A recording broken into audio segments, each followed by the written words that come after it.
Double reset. And they get Tyrael to set it up. I feel like this is going to be a Lucio last pick. I'm with you on that one.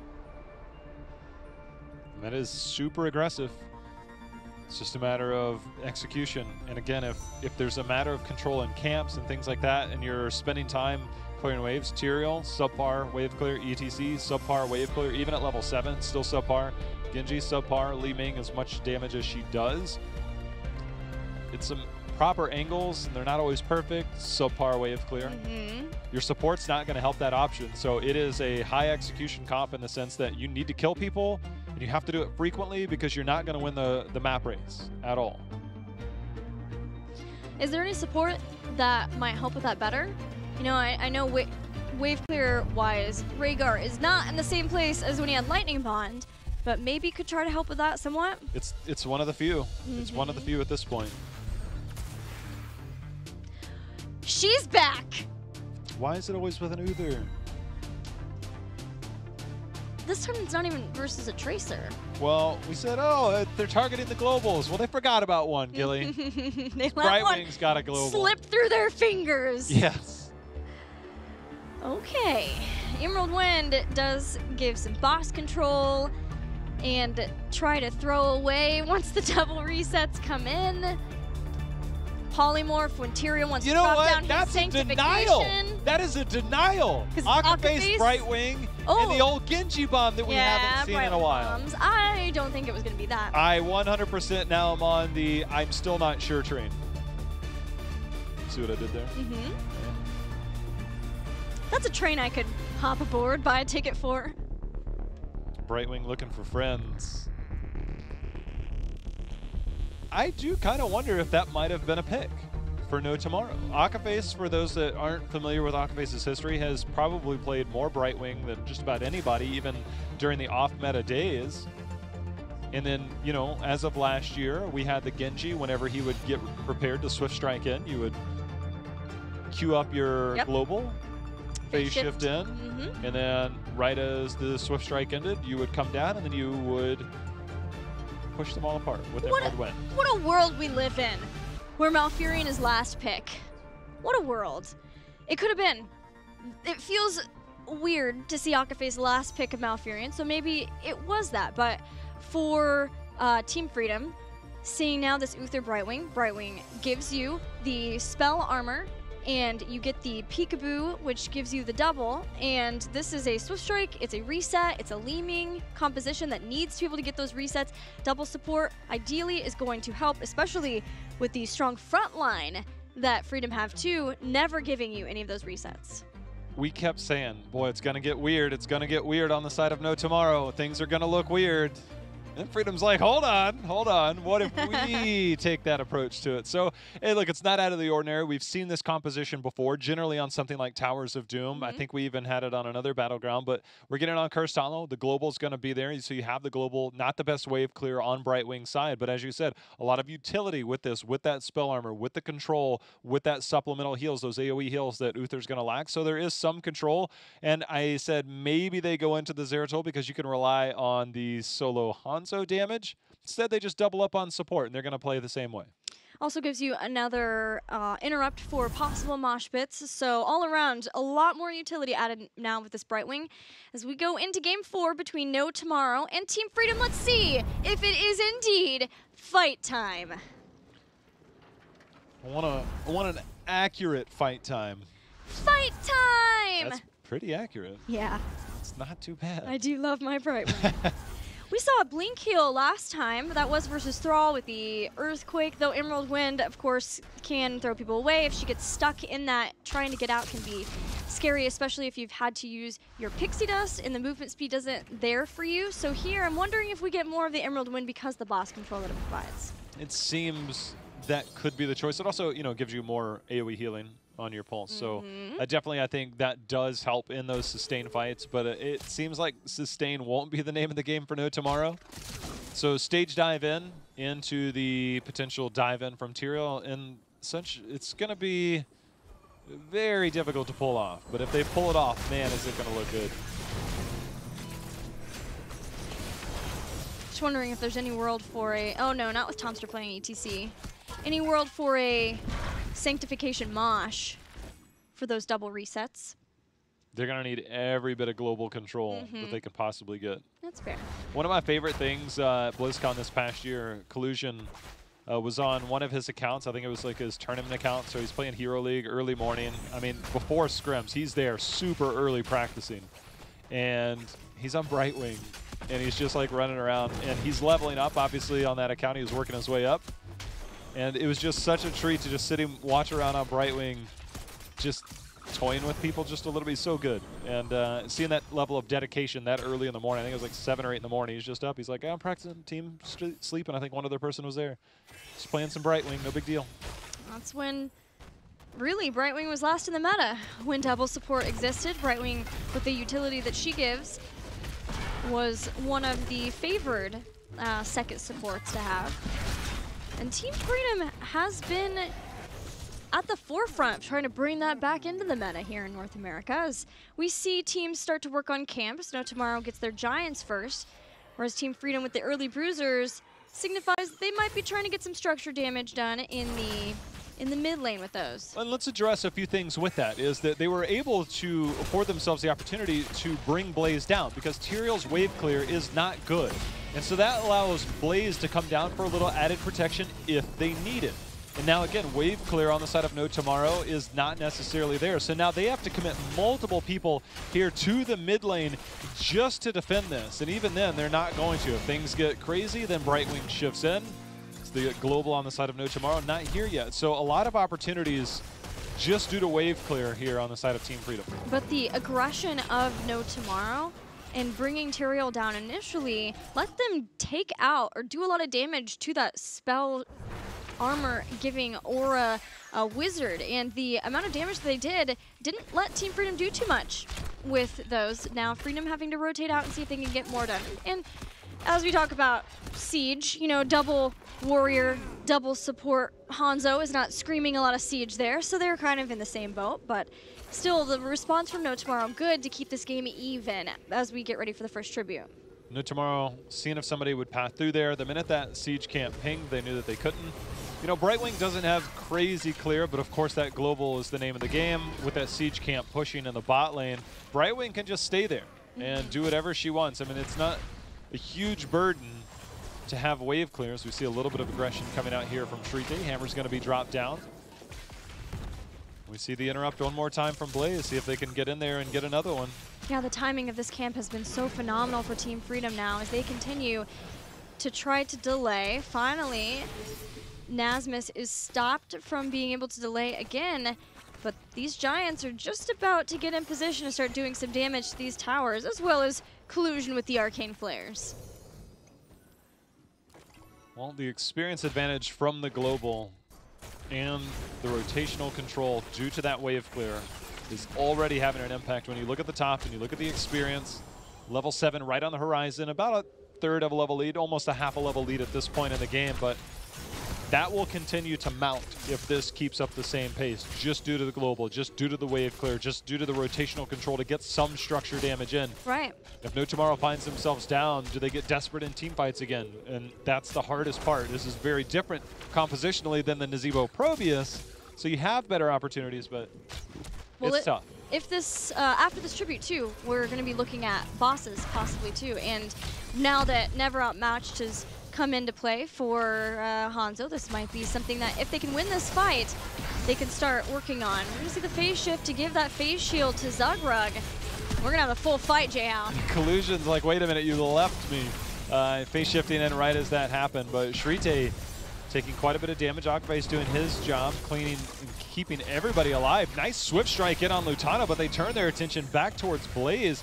Double support not enough to keep this team alive, and this should be tribute number 2 going over to No Tomorrow. Was not expecting that, but the early phase shift gave the phase shield, and then the tanks got sort of separated. You can see that Nasmus has been wanting to be the delayer on these tributes, but with the separation there, You want to have the team as close together as possible when you have that double support, especially with a Brightwing to get the sustained heals, because that's what she's supposed to cover. That is the weakness for Uther.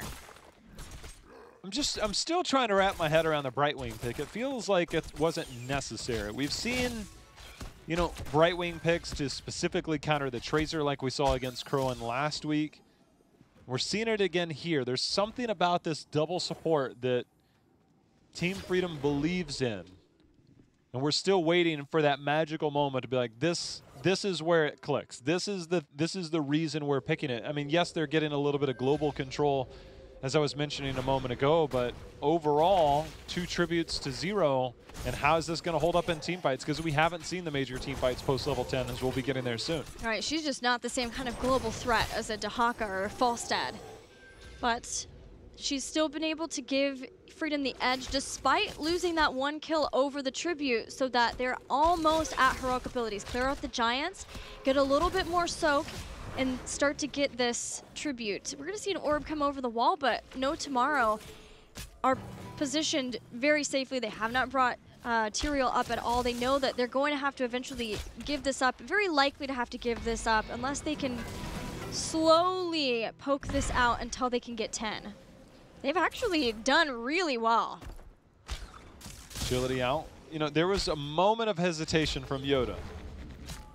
And I'm like, is he gonna go Divine Storm? The answer is no. Divine Shield, of course, to save the target. And I'm pretty sure we're gonna see a lot in the realm of Stage Dive. And we've seen a lot of X-Strike as of late. It's one of those things you can use to dodge something like an Emerald Wind.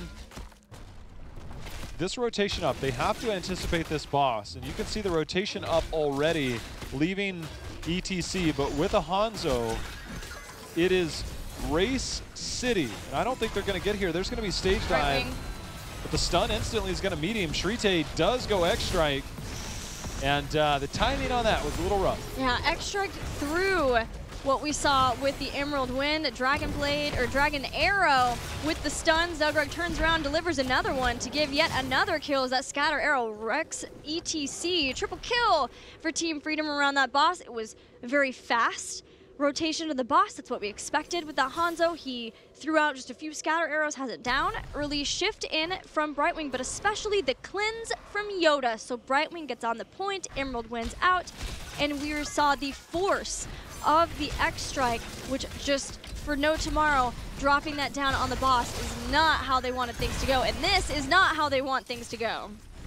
It's going from bad to worse here for no tomorrow. And Hanzo, again, Gilly, just changes the timing of this entire game. The fact that Hanzo races so significantly well made it difficult. That timing from no tomorrow was a split second late. If that's a Genji trying to swift strike out. If that's not a Hanzo composition, maybe the timing's a little bit better. Thompster eating a lot of damage, eating a lot of CC. No burst healing on the side of no tomorrow. The deaths are starting to stagger for no tomorrow, is one after another after another. Casanova getting a little bit of shielding there from Jen. But with 1 fort down, another likely to fall. Curse point on the horizon, as is 13, and a talent tier advantage for Team Freedom. And that is a very nice place to be on Cursed Hollow. That's one of those where you say, it's our game to lose. Boss takes out 1 fort. There's only 1 fort remaining even prior to this curse. The good news for No Tomorrow, they have 2 tributes of their own, but what the main problem is if Team Freedom plays their cards right, then they could potentially make it so that No Tomorrow never actually get the curse from that. Stage dive behind Team Freedom. Divine Shield's going to be used. A couple of things with there, including Dragon's Arrow, but the surviving is there, and this team is super split. Is no tomorrow. They're trying to collapse from all fronts, but finding a priority target's been tough, but it looks like they might have found one. X-Strike is going to come down. Sanctification's going to be there. Collusion somehow walks away, gets over into the bunker. Twilight Dream does hit, but several members of Team Freedom walk away healthy with this double support. That was one of the most chaotic fights I have ever seen, but Collusion now starting the channel as No Tomorrow bail out. All 5 of their team still exist to try to defend versus this, but Team Freedom have their 13 knockback, so Collusion's less far up where that phase shift comes in. No Tomorrow's still going to try to fight this out. They want to keep this keep alive if they can. Great power slide from Tomster. That was an epic power slide, but the Emerald Wind separates out No Tomorrow. They've got to find a kill at some point. Nasm is so low, keeping himself alive for the moment. Finally do get the takedown. Swift Strike, I don't think got the reset there. Casanova trying to make plays. Akaface, you can see the heals over time, but they still don't have the burst healing. They also have other lanes to consider. They are protecting this lane. That top lane starting to have minions push in, and I think they recognize that. They got to concede one area or another. They're actually going to send ETC up, who does have his global. Here it comes. Stage dive hit. Collusion decided to ice block from that. Dragon's Arrow just to keep No Tomorrow from being able to get on the rest of Freedom. And yes, No Tomorrow keep their keep in the bottom lane. This top one is going to sustain some damage before they can get in and clear out these minions. They desperately need to take these down. Again, the boss rotations are always going to be super important. That early boss that we saw from Team Freedom, there's 1 minute and 10 seconds left, Gilly, before that next one, and that boss can take down the keep. And we got to give credit there. No Tomorrow held on surprisingly well. That bot lane was already opened up by that boss, the double boss that Team Freedom managed. Man, I have to go back and watch part of that, or watch that, but part of it was when Blaze went down, I looked at the cooldown of Bunker, and it was something like, I think, 8-ish seconds or somewhere around there.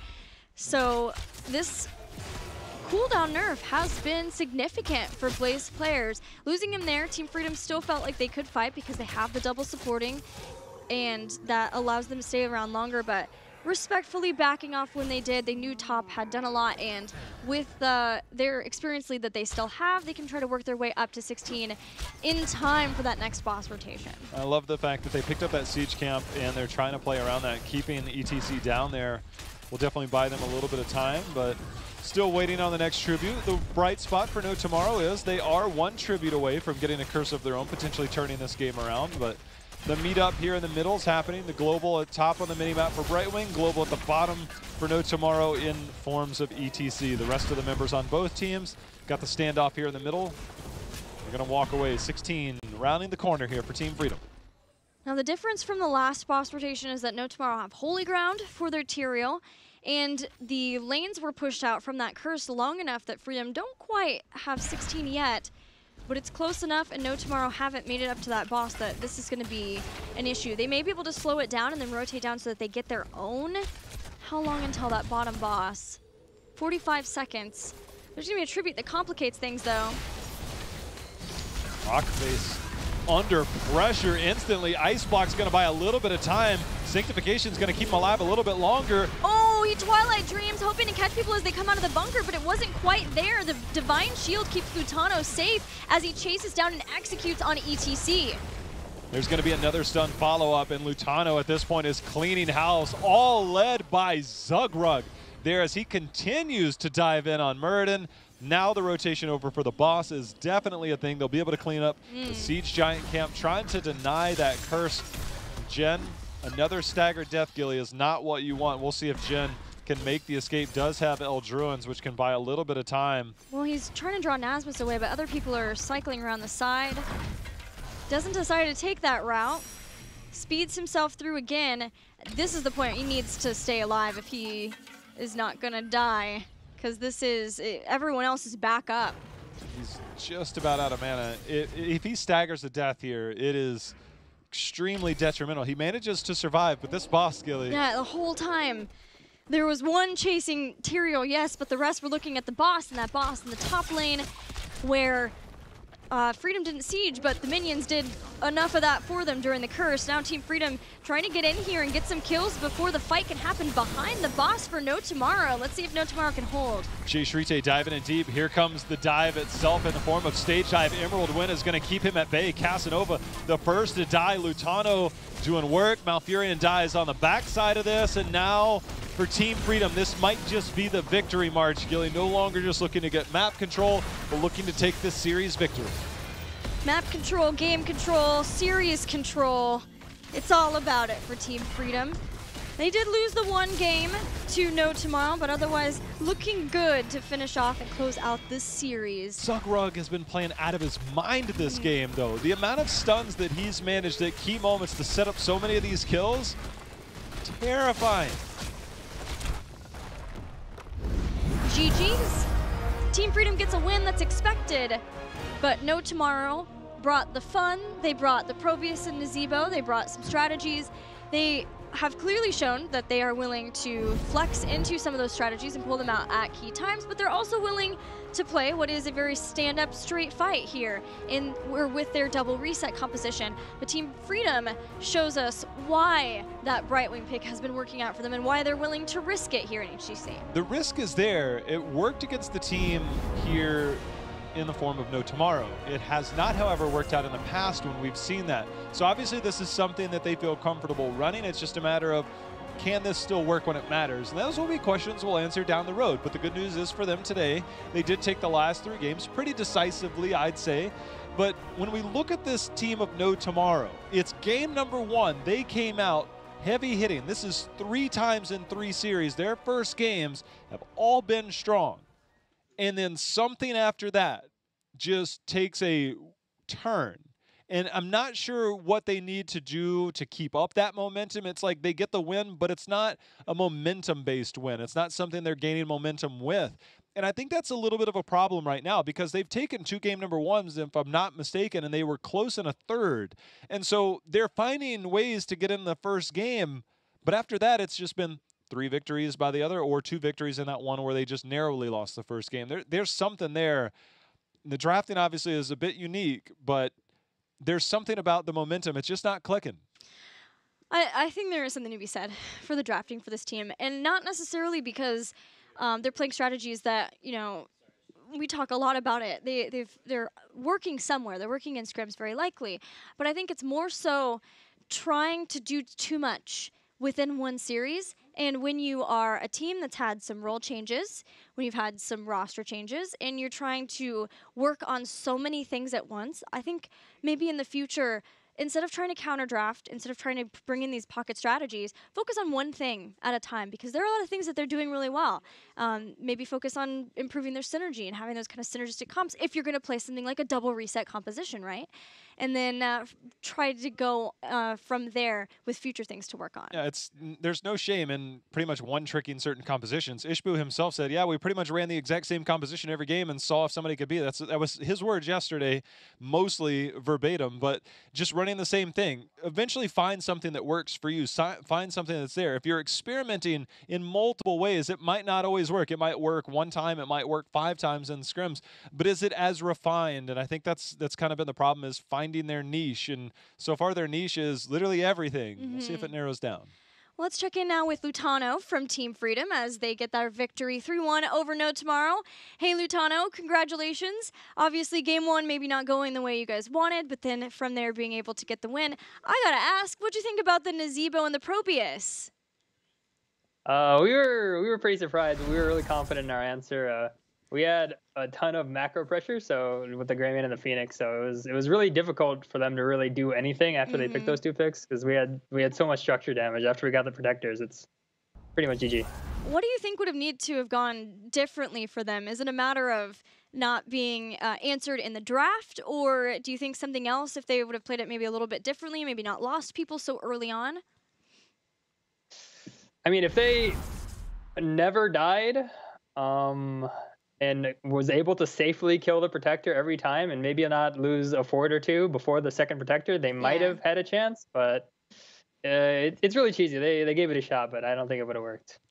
Well, I want to ask you as well about a pick that you guys have brought in a couple times now, and that's the Brightwing, a favorite of mine. Tell me, if you can, a little bit about, you know, what you're looking to achieve when you draft the Brightwing. It's pretty much just double support comp with the global. That's all it is. It gave us an answer to ETC, and we pretty much just pick it because it's second support with the global. It's just good macro. All right. Well, congratulations. I'm sure I'll be talking to you here in a little bit. But Jay, do you have any questions for Lutano? Yeah, going a little bit further down the drafting route, we saw some shifts in roles, but we've seen them back and forth. Is that been decided? Is Nasmus and Yoda, are they still switching back and forth? Because today it was all Nasmus pretty much on that side lane. How are you guys approaching that role right now?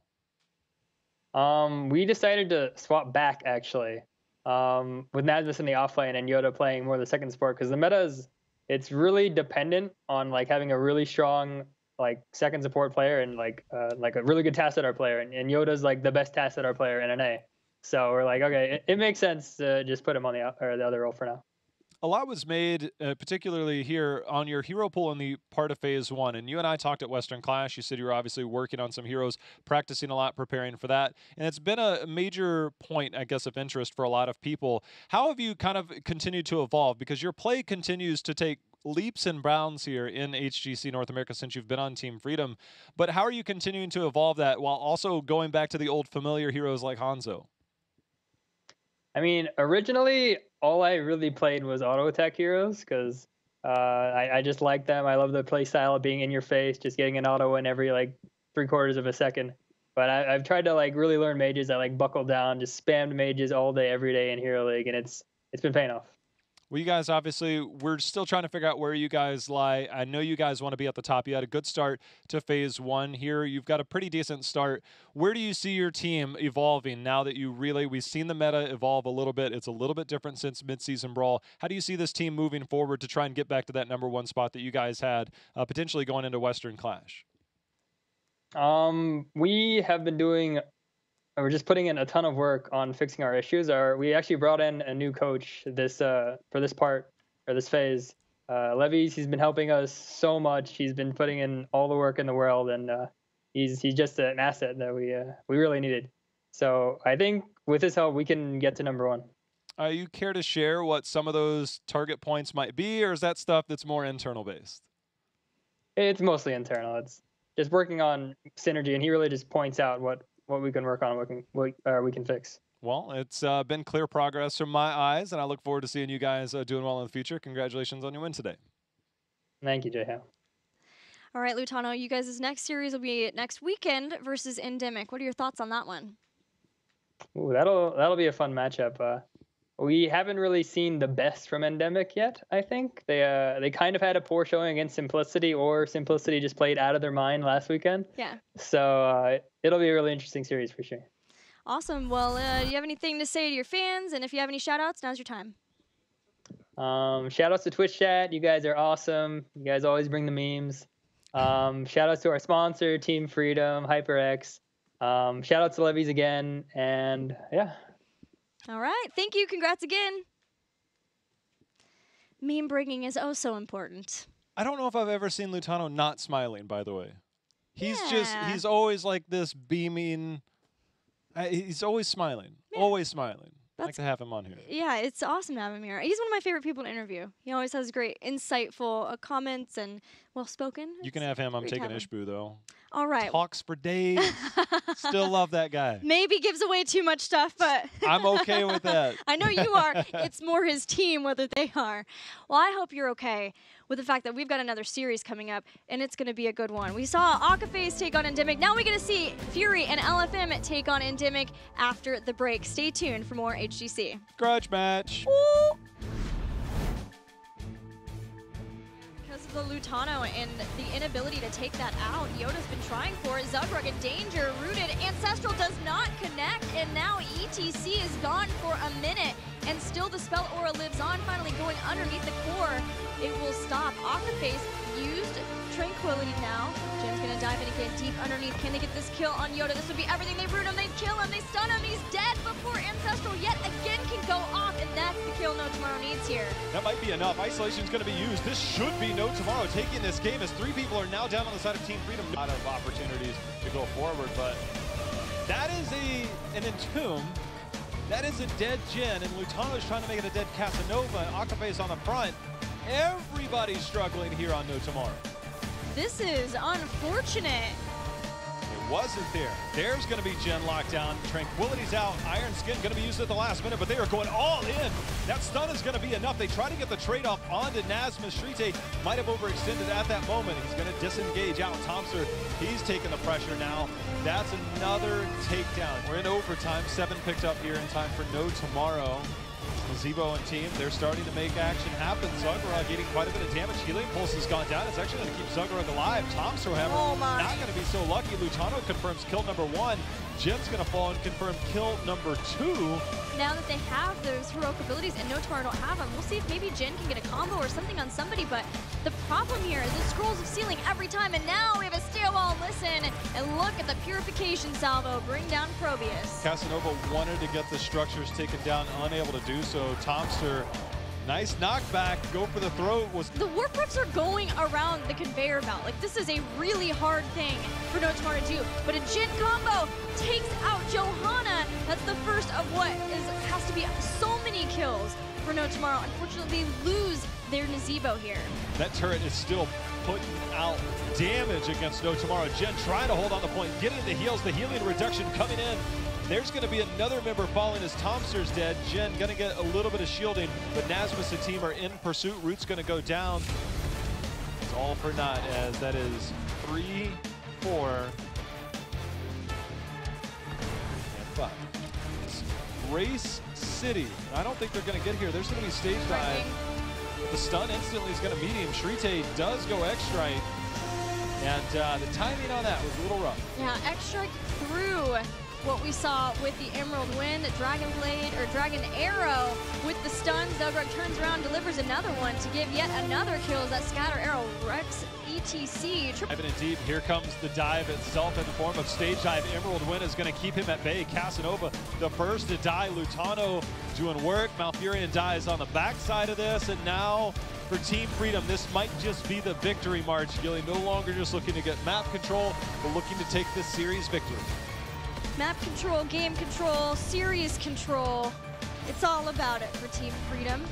They did lose the one game to No Tomorrow, but otherwise looking good to finish off and close out this series. So